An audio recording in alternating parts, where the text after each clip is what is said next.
అంశం ఏంటంటే ఇలా అనుకోవద్దు, ఎలా అనుకోవద్దు, ఏ మాటలు అనుకోవద్దు ఏంటని ఇదిన మనం చూద్దామండి.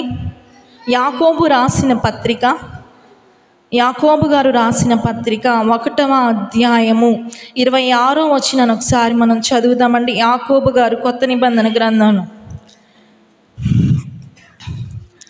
రాసిన పత్రిక 1వ అధ్యాయము 26వ వచనం అండి. ఇలా అనుకోవద్దు మన అంశం అండి. ఎలా అనుకుంటున్నాం, మన జీవితాలు ఎలా ఉన్నాయి మనం చూద్దాం. యాకోబు పత్రిక 1వ అధ్యాయము 26.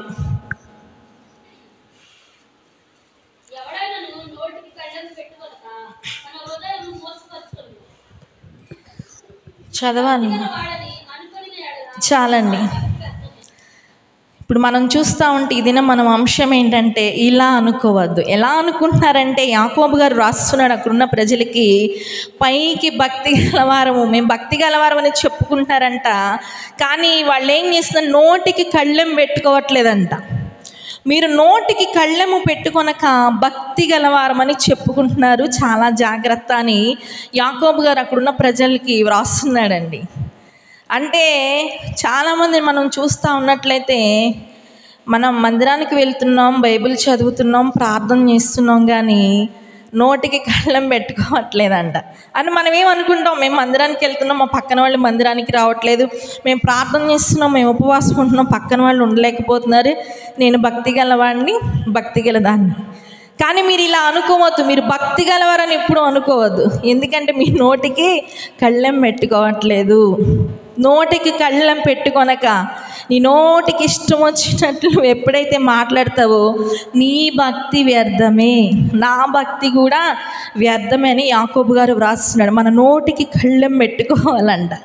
ఏమండి, చిన్నప్పుడు మనం చిన్న చిన్న దూడలను మనం చూస్తాం, మట్టి నాకేస్తూ ఉంటే చిక్కమం పెడతా ఉంటారు వాటికి మట్టి నాకకుండా. అంటే ఏంటి, దానివల్ల వాటికి ప్రాణహాని ఉంది కాబట్టి ఆ మట్టి నాకేస్తూ ఉంటే ఆ దూడలు కానీ చిన్న చిన్న పిల్లలు కానీ వాళ్ళకి నష్టం కాబట్టి మనం జాగ్రత్తలు తీసుకుంటూ ఉంటాం. అలాగే నీ భక్తి నష్టం కాకుండా ఉండాలంటే, నీ భక్తి వ్యర్థం కాకుండా ఉండాలంటే, నా భక్తి వ్యర్థం కాకుండా ఉండాలంటే మన నోటికి కళ్ళెం పెట్టుకోవాలంట. నీ భక్తిగా ఉండాలంటే, అది దేవుని మెచ్చే భక్తిగా ఉండాలంటే నోటికి కళ్ళెం పెట్టుకోవాలంట. రోజుల్లో మనం క్రైస్తవులను చూస్తూ ఉంటే మందిరానికి వెళ్తున్న వారిని, ముఖ్యంగా బయట వాళ్ళ సంగతి మనకు వద్దండి, చాలామంది మందిరానికి వెళ్తున్నారు కానీ బైబిల్ పట్టుకుంటున్నారు కానీ నోటికి కళ్ళే ఉండట్లేదంట. ఇది నా వాక్యాన్ని బట్టి మనల్ని మనం పరిశీలన చేసుకోవాలి. నా భక్తి ఎందుకు వ్యర్థమైపోతుందంటే, ఎందుకే వ్యర్థమైపోతుంది మన భక్తి? సేవకులనే మాట అంటామో తెలియదు కదండి, ఇంటి పక్కన వాళ్ళని ఏ మాట అంటామో తెలియదు, భర్తని ఏ మాట అంటామో తెలియదు, అత్తమామలు ఏ మాట అంటామో తెలియదు, తల్లిదండ్రులని ఏ మాట అంటామో తెలియదు. నీ భక్తి వ్యర్థం కాకుండా ఉండాలి, నువ్వు నోటికి కళ్ళెం పెట్టుకోవాలి. మనం అనుకుంటాం, కానీ నేను భక్తిపరురాల్ని, నేను భక్తిపరుణ్ణి కదండి. అయితే నువ్వు ఇలా అనుకోవద్దు అన్న అంశం ద్వారా దేవుడి దినాన మాట్లాడుతున్నాడు. నువ్వు భక్తి గలవాడిని, భక్తి గలదాన్ని నువ్వు అనుకుంటూ ఇప్పటి వరకు నువ్వు నోటికి కళ్ళెం పెట్టుకోకుండా ఉంటున్నావేమో, అయితే నీ భక్తి వ్యర్థమే. మనల్ని మనం పరిశీలన చేసుకోవాలి. శోధనలు వస్తూ ఉంటాయండి, శత్రువులు ఎక్కడి నుంచో రారు. మన ఇంట్లో వాళ్ళే మనకి శత్రువులు, మన బిడ్డలే మనకి శత్రువులు, మన భర్తే మనకి శత్రువు, మన భార్యే మనకి శత్రువు అండి. ఎక్కడో అద్దెకి తీసుకురారు శత్రువుల్ని. ఆ శత్రువులను జయించాలంటే వాళ్ళు ఎన్ని మాటలన్నా అనివ్వండి సరే, దేవుడు అక్కడ ఉన్నాడని మనం విడిచిపెట్టాలి, దేవునికి అప్పచెప్పాలి మన వాళ్ళని. ఏమండి, వాళ్ళు ఏదో రెట్టిస్తూ ఉంటే వాళ్ళు మందిరానికి రారు, వాళ్ళు లోకంలో ఉన్నారు, మనం కూడా మందిరానికి వెళ్తున్నాం, ఇష్టం వచ్చినట్లు మనం మాట్లాడామనుకోండి, అపవాది అక్కడ మన భక్తి వ్యర్థం చేసేస్తూ ఉంటాడు. ఇప్పటి వరకు మన భక్తి వ్యర్థమైపోతుందేమో, మనల్ని మనం పరిశీలన చేసుకోవాలి. ఎక్కడ జారిపోయామో, ఏ మాటలో జారిపోయామో, ఏ బూతుల్లో పడిపోయామో, ఏ ముసలమ్మ ముచ్చట్లో పడిపోయామో. ఇంకొక బ్యాచ్ని మనం చూస్తూ ఉంటే మందిరంలో ఏ క్రమం మిస్ అవరు, అన్నీ బాగానే పాటిస్తారు.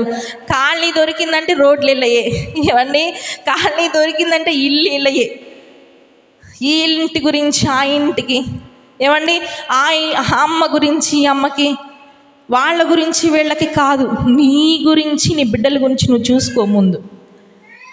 ఏమండి, వాళ్ళు ఏ బట్టలు కట్టుకుంటే మనకు అవసరమా? వాళ్ళు ఎక్కడికి వెళ్తే మనకు అవసరమా? మా బ్యూలా మొన్న అక్కడ షాప్ దగ్గరికి వెళ్తే ఒక ఆమె అడుగుతుందంట, మీ నాన్న ఎక్కడికి వెళ్తున్నాడు?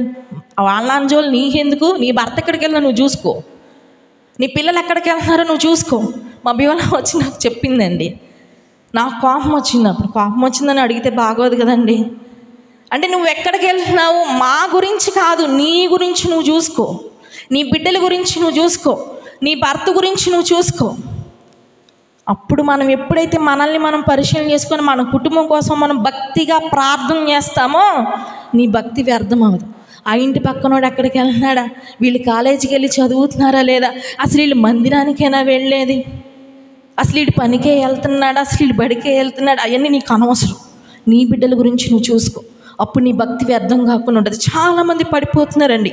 పౌలు గారు అంటాడు క్రొత్త నిబంధన గ్రంథంలో, ముసలమ్మ ముచ్చట్లు విడిచిపెట్టాలి. అవి నీ జీవితానికి ఉపయోగం కాదు. నీకేం అవి మేలు చేయవయి, కానీ నువ్వు వాటిని విడిచిపెట్టలేకపోతున్నావు. నువ్వు ఇప్పుడు ఇంతసేపు ప్రయాసపడి ఆ చెమటల్లో కూర్చొని కరెంటు లేకపోయినా ఎన్నో పనులు, ఎన్నో సమస్యలు, కష్టాలు పక్కన పెట్టి దేవుని సన్నిధికి వచ్చి ఈ భక్తి అంతా వ్యర్థమైపోయింది. కూసేపు నువ్వు మీటింగ్ పెడతావు. ఏమండి, కొట్లు మనయే, చెట్లు మనయే, పొట్లు మనయే, ఫోనుల్లో ముచ్చట్లు మనయే, పోట్లాట్లు మనయే, అవన్నీ నువ్వు విడిచిపెట్టాలి. నీ మీద ఎవరైతే శత్రువులు లెగుస్తున్నారో, అది తోటి కోడలైనా, భర్త అయినా, భార్య అయినా, బిడ్డలైనా, బంధువులైనా, ఆయనకు చూపించు. దేవా నా భక్తి వ్యర్థం కాకుండా చెయ్యయ్యా అని నువ్వు ప్రార్థన చేయాలి. అంతేగాని వాళ్ళు ఒకటంటే నువ్వు 10 కాదు 11 అన్నావు అనుకో, మన భక్తి వ్యర్థమే. వాళ్ళు మందిరానికి వెళ్ళరు, వారు ప్రార్థన చేయరు. వాళ్ళు ఎన్నైనా తిట్టుకోనివ్వండి, వాళ్ళకేం లెక్క చెప్పాల్సిన పనిలా. కానీ మందిరానికి వచ్చి ఇప్పుడు వాక్యం విన్నావే, రేపు దేవుడు నేను లెక్క అడుగుతాడు. ఎవరైతే భక్తి గలవారమని చెప్పుకొనొచ్చు నోటికి కళ్ళం పెట్టుకోకుండా ఉన్నారో వాని భక్తి వ్యర్థమే. మనల్ని మనం పరిశీలన చేసుకోవాలండి. దేవా ఇంతకాలం నేను భక్తి గల దానిని, భక్తి గల వాడిని అనుకుంటున్నానయ్యా, నువ్వు నోటికి కళ్ళం పెట్టుకోలేదు, నువ్వు నన్ను క్షమించయ్యా. ఇక నుంచైనా, ఈ వారం నుంచైనా, ఈ దినము నుంచైనా నా భక్తి వ్యర్థం కాకుండా ఉండాలయ్యా అని నువ్వేం చేయాలా? ఇక్కడ విడిచిపెట్టేలా ప్రార్థన చేసుకోవాలి. నువ్వు బ్రతికినంతకాలం బైబిల్లో చెప్పిన ఏ మాటను మనం మర్చిపోకూడదండి. వాళ్ళు ఎదుటి వాళ్ళు ఎవరో భక్తిహీనులని బూతులు తిట్టాయంటే నువ్వు 2 డబల్ బూతులు తిట్టకూడదు. చెవులు దూదులు పెట్టేసుకొని ఉండు. లేదంటే అక్కడి నుంచి ఎక్కడో కొంతసేపు వెళ్ళి ఎక్కడో చాటు కూర్చో, లేకపోతే మందిలోకి రా, ప్రార్థన చేసుకుని నన్ను కాదని వదిలేసి. నీ భక్తిని, నా భక్తిని మనం వ్యర్థం చేసుకోకూడదు. మరి ఒక మాట మనం చూద్దాం. యెషయా గ్రంథము 49వ అధ్యాయము 14వ వచనం ఒకసారి మనం చదువుదామండి. యెషయా 49:14.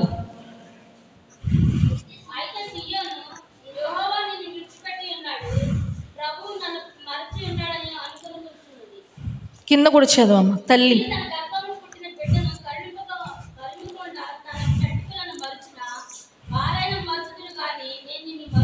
చాలండి. చాలామంది మనం అనుకుంటా ఉంటాం, దేవుడు నన్ను మరిచిపోయాడు. ఇవాళ అంశం ఇలా అనుకోవద్దు, భక్తి గలవారమని అనుకోవద్దు.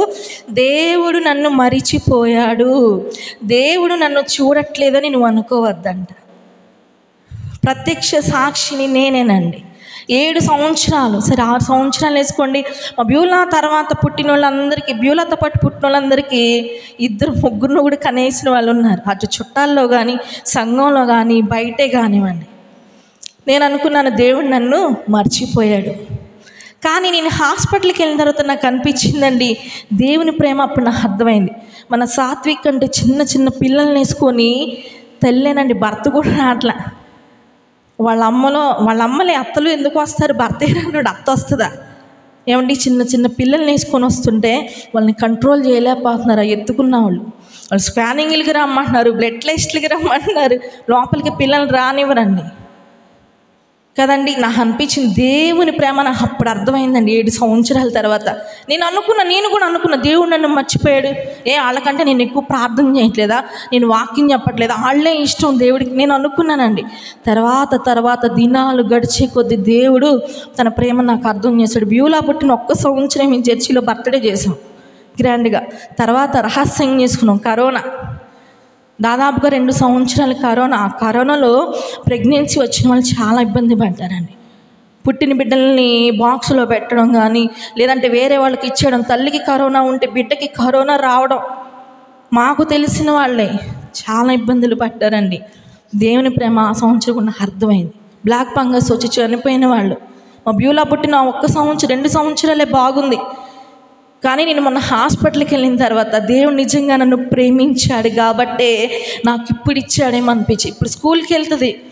నేను మొన్న మూలన పడిపోయినప్పుడు కూడా నాకు మంచి నీళ్ళు ఇవ్వడం కానీ, ఇప్పటికే నువ్వు బరువులు మొయ్యొద్దమ్మా, అమ్మ బకెట్తో నీళ్ళు మోసుకుంటుంది డాడీ, నువ్వేం చేస్తావు అడిగిద్ది వాళ్ళ నాన్నని.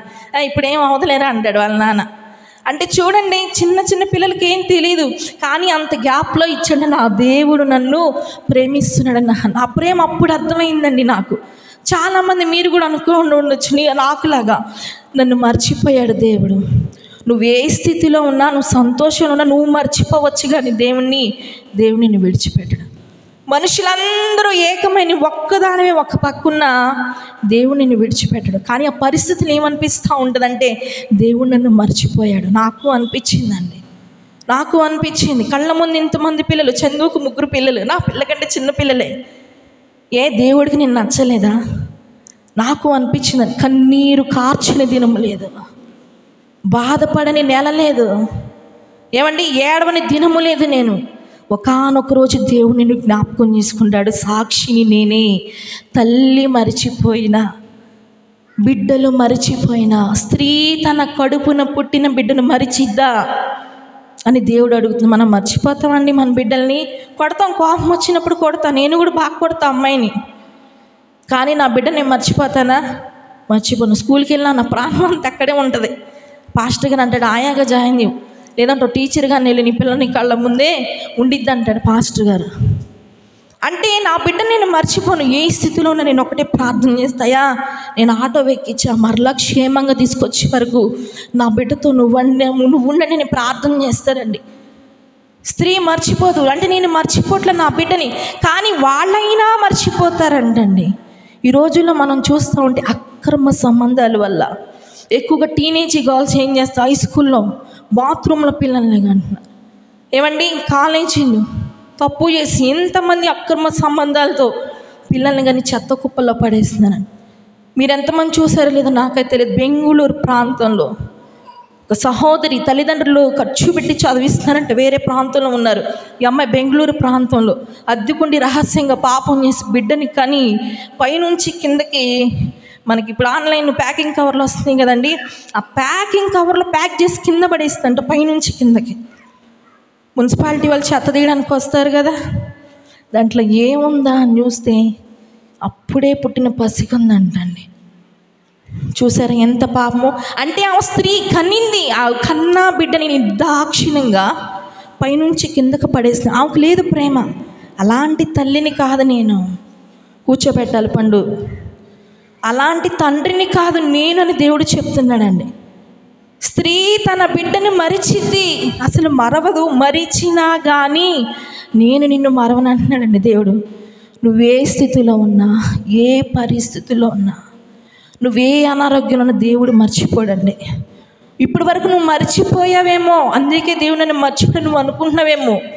నువ్వే స్థితిలో ఉండి నువ్వు మర్చిపోయావు, ఏ సంతోషంలో ఉండి నువ్వు దేవుడిని విడిచిపెట్టావు, దేవా నువ్వు నన్ను క్షమించేయా, నీ ప్రేమని నేను అర్థం చేసుకోలేకపోయానయ్యా, నా తల్లిదండ్రులను విడిచిపెట్టినా, నా బంధుమిత్రులు విడిచిపెట్టినా, నా తోబుట్టువులు విడిచిపెట్టినా, నా సేవకులు నన్ను విడిచిపెట్టినా, నా రక్త సంబంధికులు నన్ను విడిచిపెట్టినా, నా ఇరుగు పొరుగు నాకు శత్రువులైనా నాకు నువ్వు ఉన్నావు చాలయ్యా, నీ తోడుంది చాలా. నువ్వు ప్రార్థన చేసుకో ప్రియదేవుని బిడ్డ. నిన్ను అందరూ ఏడిపిస్తున్నారేమో, నీ ఏడుపుని చూస్తున్నాడు ఆయన.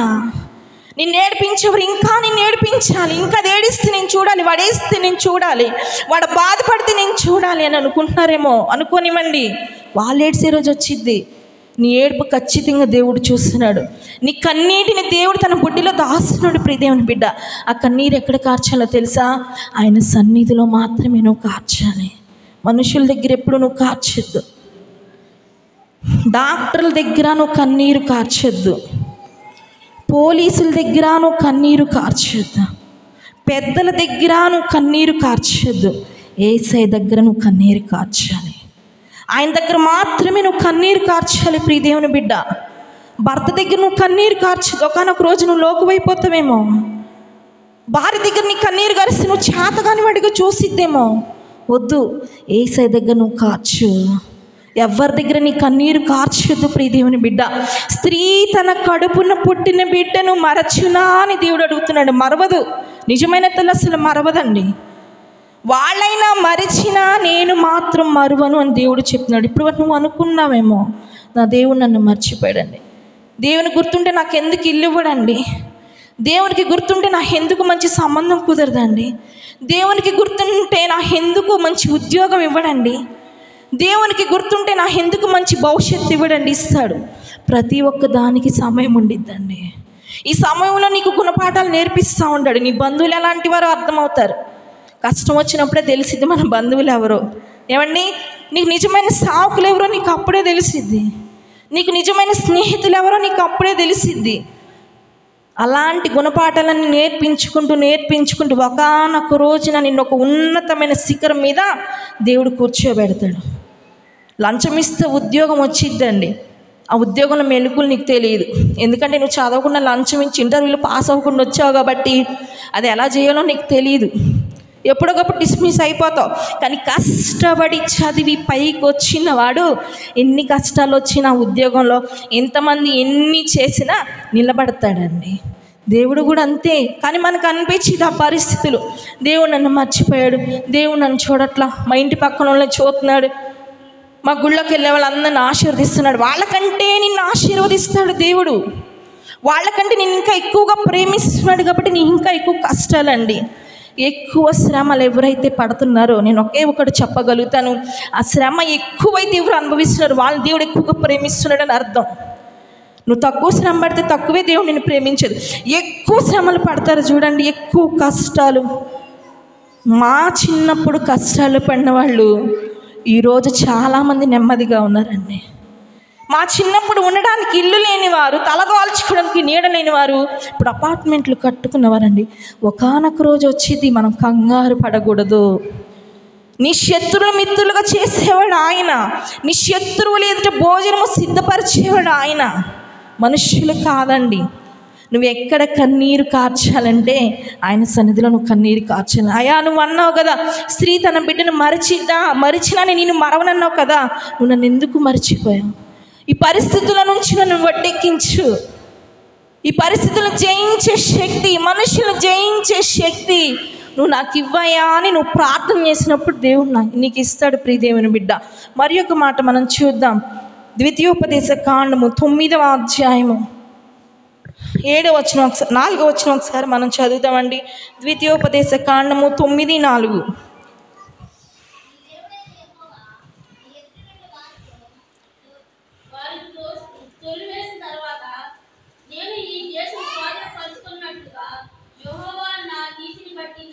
చాలండి. నీతిని బట్టి ఫస్ట్ మనం చూస్తున్న అంశం ఇలా అనుకోవద్దు. ఫస్ట్ భక్తి గలవారమని, దేవుడు నన్ను మర్చిపోయాడని. మూడో మాటగా మనం చూస్తూ ఉంటే నా నీతిని బట్టి అని అనుకోవద్దంట. ఏ పని జరిగినా అది దేవుని కృపను బట్టి మాత్రమే జరిగిందని నేను అనుకోవాలి. చాలామందిని మనం చూస్తూ ఉంటే నేను లేకపోతే ఇల్లు కట్టలేదండి మా ఆవిడ, ఏమండి నేను లేకపోతే అసలు మా ఇంటికి పునాదే లేదంటది ఇంకో భార్య. భర్తను పక్కన పడేస్తాను, అంతా ఏమదే అయినట్టు. ఆయన ఉంటేనే నీకు విలువ, ఆయన లేకపోతే నేను అక్షంతలు ఎత్త కూడా రానివ్వరు, ఆయన లేకపోతే నిన్ను పొద్దున్నే రోడ్డు మీద కూడా రానిది ఈ సమాజం. ఏమండి భర్త అంటే విలువ ఉండదు వీళ్ళకి. చాలామందిని మనం చూస్తూ ఉంటే నా నీతిని బట్టి అంటారంట ప్రతి ఒక్క విషయంలో. నా డబ్బును బట్టి అంటూ ఉంటారు, నా పలుకుబడిని బట్టి కాదు, దేవుని కృపను బట్టి నువ్వు చెప్పాలి. దేవుడు అందుకే అంటాడు ఇలా అనుకోవద్దు, నా నీతిని బట్టి నువ్వు ఏ పని చేసినా నిన్ను బట్టి జరిగిందో, నీ బలగాన్ని బట్టి జరిగిందో, నీ డబ్బును బట్టి జరిగిందో, నీ అధికారుల రికమెండేషన్ బట్టి జరిగిందో కాదు. ఏ అధికారులు రికమెండ్ చేసినా, ఏమండి నీకు ఎంత డబ్బు పలుకుబడి ఉన్నా ఆయన ఆజ్ఞ లేకుండా ఏది జరగదు. నువ్వు అనుకున్నావేమో ఇప్పుడు దాకా దేవుని పక్కన పడేసి, నేను మంచోడిని కాబట్టి ఆరోగ్యంగా ఉన్నా, నేను మంచిదాన్ని కాబట్టి నాకు ఏ జబ్బు లేదు, తర్వాత ఏం చేస్తావు అంటే నువ్వు చెడ్డదానివేనా? ఏమండి, మనం ఎప్పుడు అలా అనుకోకూడదంట. పక్కన వాళ్ళు ఏదో రోగిష్టిగా ఉన్నారని మనం మంచోళ్ళమని అనుకోకూడదండి. వాళ్ళకి ఎందుకు ఆ బలహీనత వచ్చిందో, ఆ సమస్యలు బట్టే వచ్చిందో, శారీరక లోపం వంశపారపర్యంగా వస్తూ ఉండి, కానీ వాళ్ళని చూసి మనం అనుకోకూడదండి. మనం నీతి మంత్రం అని ఎప్పుడు మనం అనుకోకూడదంట. ఇక్కడ కూర్చున్న నువ్వైనా వింటున్న వేరే ఎవరైనా సరే నా నీతిని బట్టి అని మీరు అనుకుంటున్నారేమో, ఆ భక్తి వ్యర్థమే. ఏమండి, నీ నీతిని బట్టి ఏది నువ్వు చేయలేవు. నీ నీతిని బట్టి, నీ బలగాన్ని బట్టి, నీకున్న పలుకుబడిని బట్టి నువ్వు ఉద్యోగాలు తెచ్చుకోలేవు, పనికి వెళ్ళి క్షేమంగా రాలేవు. నీ నీతిని బట్టి నువ్వు యాక్సిడెంట్లు తప్పించుకోలేవు. నీ నీతిని బట్టి నువ్వు పోషించబడలేవు, కానీ ఆయన కృపను బట్టి నువ్వు జ్ఞాపకం చేసుకోవాలి. ఇశ్రాయేలుకి దేవుడు ఇక్కడ చెప్తున్నాడు, మా నీతిని బట్టో లేదంటే మాకున్న ఇశ్రాయేలు జనంగా బలగాన్ని బట్టో దేవుడు మమ్మల్ని ఇక్కడ తీసుకొచ్చాడు అని దేవుడు చెప్పట్లేదండి. అలా అనుకోవద్దు. మీ నీతిని బట్టి కాదు. ఆ ప్రాంతంలో ఎవరైతే శత్రువులు ఉన్నారో వాళ్ళు చేస్తున్న హేయమైన క్రియలు నేను చూడలేక వాళ్ళని తరిమేసి నేను మీకు ఆ ప్రాంతాన్ని ఇస్తున్నానని దేవుడు అక్కడ మాట్లాడుతున్నాడండి. నీ నీతిని బట్టని ఎప్పుడు నువ్వు అనుకోవద్దు. మా తల్లిదండ్రులు లేకపోతే నేనేమైపోతానో, మీ తల్లిదండ్రులు ఉన్నా లేకపోయినా దేవుడు ఉండాలి నీకు. ఏమండి, చాలామంది తల్లిదండ్రులకి ఇచ్చే ప్రాధాన్యత దేవుడికి ఇవ్వరండి. ఇక వాళ్ళ అమ్మోళ్ళే దేవుళ్ళ. ఏమండి, నేను చాలామందిని చూస్తా. అంటే తల్లిదండ్రులు గౌరవించేదని నేను చెప్పట్లా, వాళ్ళకంటే ఉన్నతుడు నా దేవుడు. నీకు మంచి తల్లిదండ్రులు ఇచ్చింది ఆయనే. నువ్వు స్తుతించి అప్పుడు, దేవా నాకు మంచి అమ్మా నాన్న ఇచ్చావని, మంచి భార్యని ఇచ్చావని, మంచి భర్తని ఇచ్చావని ప్రతి విషయంలో మనం స్తుతులు చెల్లించాలండి. తల్లిదండ్రులు లేని వాళ్ళని చూసి మనం చిన్న చూపు చూడకూడదు, వాళ్ళకి తల్లిదండ్రులు లేరు కదా అని. ప్రతి ఒక్క విషయంలో ఎవరికొకటి ఏదో ఒకటి లోపం ఉండిద్దండి. ఆ లోపాన్ని నుంచి మనం ఎప్పుడు ఎవరిని తక్కువ చేయకూడదు. చులకనగా మాట్లాడుతూ ఉంటారు చాలామంది. దానికే ఉందిలే, వాడికే ఉంది, రేపు ఉన్నది నీకు పోయిద్ది, జాగ్రత్త. వాళ్ళే రేపు ఒకనొక రోజు ఒక మంచి స్థితిలో ఉంటారు. ఇప్పటి వరకు నువ్వు నోటితో అలాంటి పాపం చేసిన, మనసులో అలాంటి మాటలు అనుకున్నా మనం విడిచిపెట్టాలండి. దేవుడు ఒక మాట నీకు చెప్పిస్తున్నాడంటే ఆ పాపము మనలో ఉంటే పాపాన్ని మనం ఒప్పుకొని విడిచిపెట్టాలి. మరి ఒక మాట మనం చూద్దామండి. రోమా పత్రిక 11వ అధ్యాయము 25వ వచనం చదవయ్యా. చాలండి. రోమాపత్రిక 11వ అధ్యాయం 25వ వచనం మనం చూస్తూ ఉంటే, సహోదరులారా మీ దృష్టికి మీరే బుద్ధిమంతులు. ఏమండి, పక్కన వాళ్ళు చెప్పట్లేదు వాళ్ళకి మీరు బుద్ధిమంతులరా మంచోళ్ళరా అని. మీ దృష్టికి మీరే బుద్ధిమంతులని చెప్పుకుంటున్నారు అని అక్కడ పౌలు గారు రాస్తున్నాడండి. ఎంతమంది మనలో బుద్ధిమంతులు ఉన్నామండి? మీ దృష్టికి మీరే బుద్ధిమంతులని అనుకున్నాను. పక్కన వాళ్ళు సాక్ష్యం ఇవ్వాలండి మన గురించి. మనం కూడా ఏదైనా పెళ్లి సంబంధం చూస్తాక వెళ్తూ ఉంటాం, పెళ్లి ఫోటో చూసి అంచనా వేసేస్తూ ఉంటాం. అబ్బాయి చాలా మెత్తగా కనిపిస్తున్నాడు, మన అమ్మాయి ఆడించడానికి భలే ఉంటాడు అనుకుంటూ ఉంటాం కదండి. అమ్మాయి చాలా మెత్తగా కనిపిస్తూ ఉంటుంది, పర్ల మనం పెట్టే టార్చర్లకి తట్టుకుంటుంది అని వీళ్ళు అనుకుంటూ ఉంటారు. అసలు పెళ్ళైతే అప్పుడు నిజ స్వరూపం తెలిసింది. బుద్ధిమంతులైన కోళ్ళ కాదా, బుద్ధిమంతుడైన అల్లుడా కాదా? పెళ్లి ఫోటో చూసి వీళ్ళే చెప్పేస్తూ ఉంటారు, పక్కన వాళ్ళు ఇంటర్వ్యూ తీసుకోరు, ఏమండి కనుక్కోరు. అసలు ఆ ఊర్లో ఉన్నారు కదా మన వాళ్ళు, అసలు ఎలాంటి వాళ్ళు ఏంటని వీళ్ళు కనుక్కోరు, వీళ్ళే ముందు చెప్తూ ఉంటారు. మా దగ్గర కూడా తెలిసిన వాళ్ళు, సరే ఈ ఊర్లో ఉన్నాం కదా, వాళ్ళు కనుక్కోవాలి కదా, అసలు పలానా ఊర్లో ఉన్నారు, వాళ్ళ సంగతి ఏంటని ఆమె చెప్తుంది. మా అంటే ముందు పలానా సంబంధానికి మేము వెళ్ళాము, పలానా ఇంటి వారికి మా పెళ్ళెత్తున చాలా మంచోళ్ళ కాదా ఇక్కడున్న మనకు తెలిసిద్ది. ఏమండి, పక్కన ఊరు వాళ్ళకి తెలియదు కదా, పక్కన ఇంటి వాళ్ళకి తెలిసిద్ది. ఆమె చెప్పింది. కొన్నాళ్ళకి ఏమైందంటే అప్పుడు తెలిసింది ఆమెకి. అంటే మనం ఒక పని చేస్తున్నామంటే మనం ఎప్పుడు మనం అంచనా వేసుకోకూడదు. పైకి కొంతమంది రౌడీ షెటర్లా కనపడతారు, కానీ చాలా మంచోళ్ళు ఉంటారు. కొంతమంది ఏమో తేనె పూసిన కత్తిలాగా ఉంటారు. వాళ్ళు మాట్లాడే మాటలకు మనం ఊరేసుకొని చచ్చిపోవాలి. పైకి నాజుగ్గా కనపడతారు. అందుకే పౌలు గారు అన్నాడు, మీ దృష్టికి మీరే బుద్ధిమంతులని అనుకోవద్దు. మా పిల్లలు చాలా బుద్ధిమంతులండి. నీ ముందు బుద్ధిమంతులుగానే ఉంటారు, నీ పిల్లలతో పాటు కాలేజీకి వెళ్ళే వాళ్ళకి తెలిసింది, వాళ్ళు వేసి తొట్టిగా వేసాలి అక్కడ. ఏమండి, అమ్మో నా భర్త చాలా మంచోడు, ఆయనతో పాటు పనికి వెళ్ళే వాళ్ళకి, ఉద్యోగానికి వెళ్ళే వాళ్ళకి తెలిసింది ఆయన ఎంత బుద్ధిమంతుడు. అంటే బుద్ధిమంతులమని నమ్మించుకుంటూ ఆ మేకప్ వేసుకొని బతికేసే వాళ్ళు చాలామంది ఉన్నారండి. బుద్ధి లేని కన్యలు, బుద్ధిమంతులు, బుద్ధిగల కన్యలు కూడా మనం చూస్తూ ఉంటే ఈ బుద్ధిగల కన్యలతో బుద్ధి లేని కన్యకులు కూడా ఉన్నారు. బుద్ధి లేని వారని ఎప్పుడు అన్నారు వాళ్ళని? వరుడు రాబోతున్నాడు, మనం వచ్చిన పని ఏంటి, అసలు మనం ఎందుకు వచ్చామన్న జ్ఞానం వాళ్ళకి లేదండి. పని పాటలకు నాకు నిద్ర కాశారు. ఇప్పుడు పెళ్లి కుమారుడు రాని వచ్చాడు, ఇప్పుడు నూనె అయిపోయింది. మధ్యరెత్తుల దుకాణాలు ఎక్కడ ఉంటాయండి? వాళ్ళకి ఆ బుద్ధి జ్ఞానం లేదు. నీకు బుద్ధి జ్ఞానము కావాలంటే, బుద్ధి జ్ఞానము సర్వసంపద ఆయన ఇందు గుప్తమై ఉన్నవంట. నీకు బుద్ధి కావాలంటే నీకు రాదు. నీ తల్లిదండ్రులు చెప్తే నీకు బుద్ధి రాదు. నీ అంతరికి నీకు రావాలంటే దేవుడు పెట్టాలి అది మనకి. ఆ బుద్ధి జ్ఞానం ఆయన దగ్గర దొరికిద్ది. నువ్వు ఆయన అడిగితే ఆయన నీకు ఇస్తాడు. మా పిల్లోడు అసలు మంచోడు కాదండి.